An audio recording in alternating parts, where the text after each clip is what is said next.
মেয়েরা বাসায় গেঞ্জি পরতে পারবে কিনা, এটা কি নাজায়েজ? পরলে কি গুনাহ হবে? মেয়েরা স্বামী ছাড়া আর কার সাথে সহবাস করা জায়েজ আছে? স্বপ্নে গ্রাম দেখলে কি হয়? গ্রামে যেতে দেখলে, গ্রাম থেকে আসতে দেখলে কি হয়? গ্রাম স্বপ্নে দেখার বিস্তারিত ব্যাখ্যা জানতে চাই। আসসালামু আলাইকুম ওয়া রাহমাতুল্লাহি ওয়া বারাকাতুহু। প্রিয় দর্শক, মনোযোগ সহকারে ভিডিওটি শেষ পর্যন্ত দেখুন, অন্যথায় কোনো মাসআলায় ভুল বোঝার সম্ভাবনা থাকে।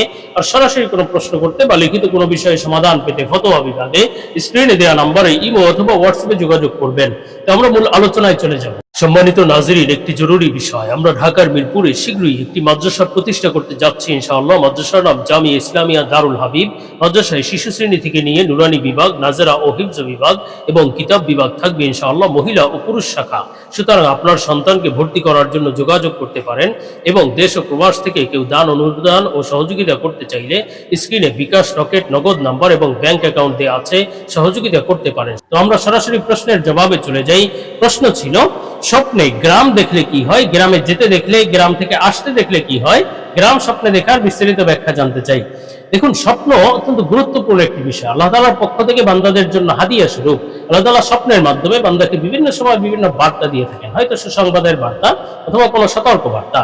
আল্লাহ তাআলা যে স্বপ্নগুলো দেখান সেগুলো কিন্তু অবশ্যই সত্য ও সহি স্বপ্ন এবং তার সত্য ও সহি ব্যাখ্যাও রয়েছে।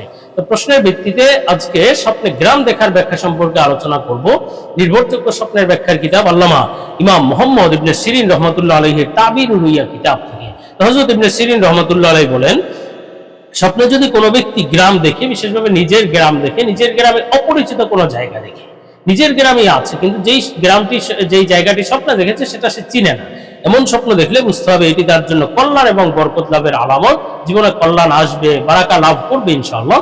আর স্বপ্নে যদি কেউ পরিচিত জায়গা দেখে, নিজের গ্রাম কিন্তু পরিচিত জায়গা, যেই জায়গা সে চিনে, এই ধরনের স্বপ্ন দেখলে বুঝতে হবে খারাপ লক্ষণ, কোনো কিছু খারাপ কিছু ঘটতে চলেছে, এটি সতর্কবার্তার বিষয়।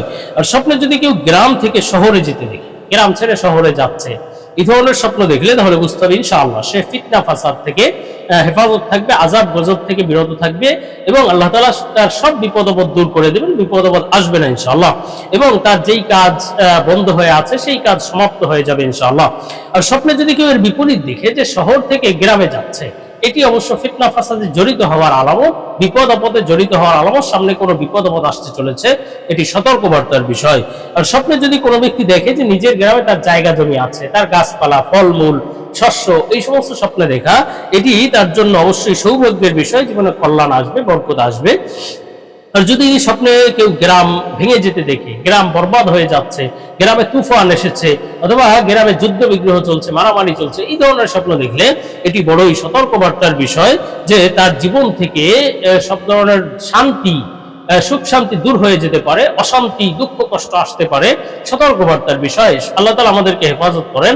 এই স্বপ্নগুলো, খারাপ স্বপ্নগুলো দেখলে অবশ্যই আল্লাহ তাআলার কাছে দোয়া করা চাই, আল্লাহ তাআলা আমাদেরকে হেফাজত করেন। তো আমরা পরবর্তী প্রশ্নের জবাবে চলে যাব। প্রশ্ন ছিল, মেয়েরা স্বামী ছাড়া আর কার সাথে সহবাস করা জায়েজ?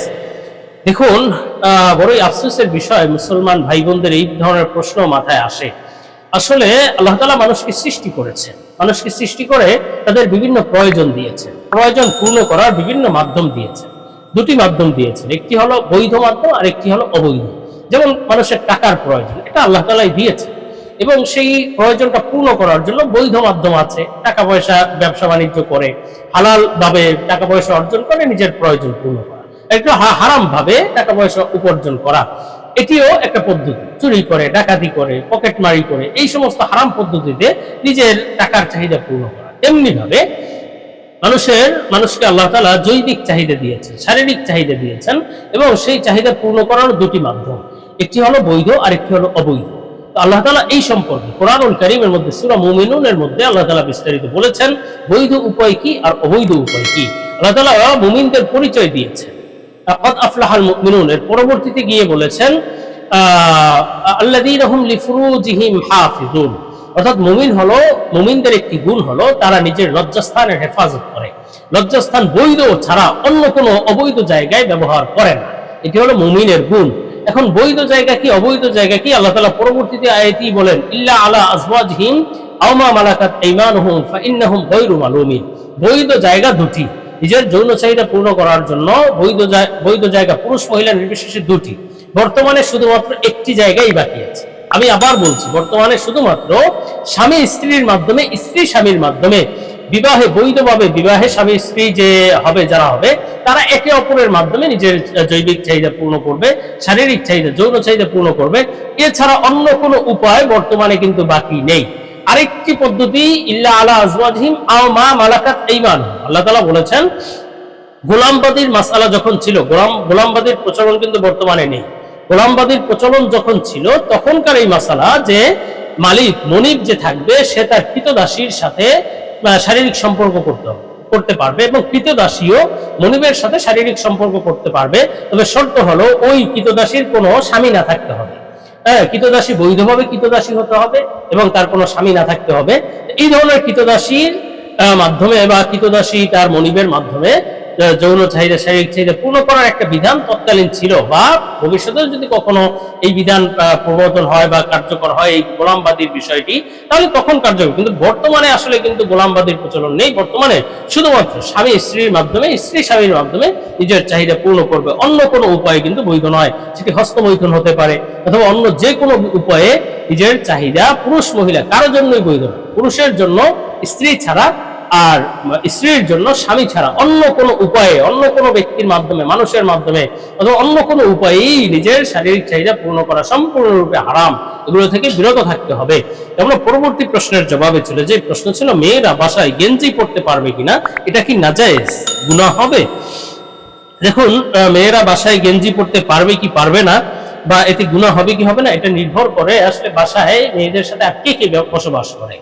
যদি এমন হয় যে বাসায় হয়তো গাইরে মাহরাম কেউ থাকে, অপরিচিত কোনো ব্যক্তি আছে বাসায়, অথবা চাচাতো ভাই, মামাতো ভাই, খালাতো ভাই, ফুফা, ওর কথা যাদের সাথে দেখা সাক্ষাৎ বৈধ নয়, দেখা সাক্ষাৎ করা হারাম, আত্মীয় কিন্তু দেখা সাক্ষাৎ করা বৈধ না, এরা বাসায় থাকলেও আপনার এই মেয়েদের জন্য এদের সামনে শুধু গেঞ্জি তো দূরের কথা, পরিপূর্ণ পর্দার সাথে থাকতে হবে। পরিপূর্ণ পর্দা, সর্বশরীর ঢেকে তারপরে তাদের সামনে যদি যাওয়ার বিশেষ প্রয়োজন হয় তাহলে এভাবেই যেতে হবে। তাদের নজরে না পড়া থেকেই দূরে থাকতে হবে, পরিপূর্ণ আড়ালে থাকতে হবে। যদি যেতেই হয় তাহলে পরিপূর্ণ পর্দা, গেঞ্জি তো দূরের কথা, পরিপূর্ণ পর্দার সাথে থাকতে হবে। আর যদি বাসায় এই সমস্ত গাইরে মাহরাম কেউ না থাকে, মাহরামরা আছে, মনে করেন পুরুষ মানুষ আছে কিন্তু ভাই, বাবা, চাচা, মামা, যাদের সাথে দাদা, যাদের সাথে দেখা সাক্ষাৎ বৈধ, এই সমস্ত ব্যক্তি থাকলে গেঞ্জি পরতে পারেন, কিন্তু শুধু গেঞ্জি পরে থাকা যাবে না, বরং গেঞ্জির সাথে ওড়না শালীনভাবে থাকতে হবে। হিজাব বা ওড়না এগুলো পরে শালীনভাবে থাকতে পারবেন, কিন্তু একেবারে শুধু গেঞ্জি পরে অথবা টাইট ফিটিং গেঞ্জি পরে থাকা, এটাও কিন্তু দৃষ্টিকোণ। বাবা, ভাই, এদের সামনেও শালীনভাবে থাকা চাই। আর বাসায় যদি কোনো পুরুষ মানুষই না থাকে, শুধু মেয়েরা আছে অথবা শুধু একাই বসবাস করে, তাহলে কখনো কখনো বিশেষ প্রয়োজনে গেঞ্জি ব্যবহার করা যেতে পারে। তাও শালীনতার সাথে, মহিলাদের সামনেও যেন সতর না খুলে, মহিলাদের সামনেও যেন সতর ঢেকে রাখা হয়, এভাবেই থাকা চাই। একেবারে অশালীনভাবে মহিলাদের সামনেও থাকা উচিত না, একাকী থাকলেও একেবারে উলঙ্গপনার সাথে অশালীনভাবে থাকা উচিত না। শালীনতার সাথে বিশেষ প্রয়োজনে গেঞ্জি পরতে পারবেন, তবে যেন সেটা অশালীনের কোনো কারণ না হয়। একেবারে ওড়না ছাড়া শুধু গেঞ্জি পরে থাকা, এটা আসলে অশালীনতার অন্তর্ভুক্ত। একটু সাবধানে থাকা চাই, শালীনতার সাথে থাকা চাই, কেননা লজ্জা কিন্তু ঈমানের অঙ্গ।